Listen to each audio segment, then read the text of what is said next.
word prejudice mean to you? I know it's kind of a hard concept to understand, so there was a teacher in, don't remember where she was, but she taught 3rd grade, and she decided to make this concept of prejudice more of a concrete example to her students because they didn't understand what it is. It's even hard for us to understand what it is. So what she did was, when the students first came into class, she separated them into brown-eyed and blue-eyed people across the room. And she said the brown-eyed people are way better than the blue-eyed people. And she explained to them that they are just better off at everything. And that made the blue-eyed people not feel so great. And the blue-eyed people had to wear collars around their necks to show that they are the blue-eyed people. The brown-eyed people got extra time at recess. And the blue-eyed people kind of felt, I guess discriminated against because they didn't get as much privilege as the brown-eyed people.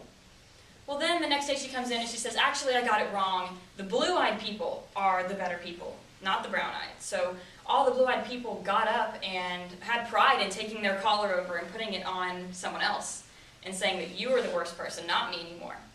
And it actually, whenever the blue-eyed people were at a higher standard, they performed better on their activity they were doing.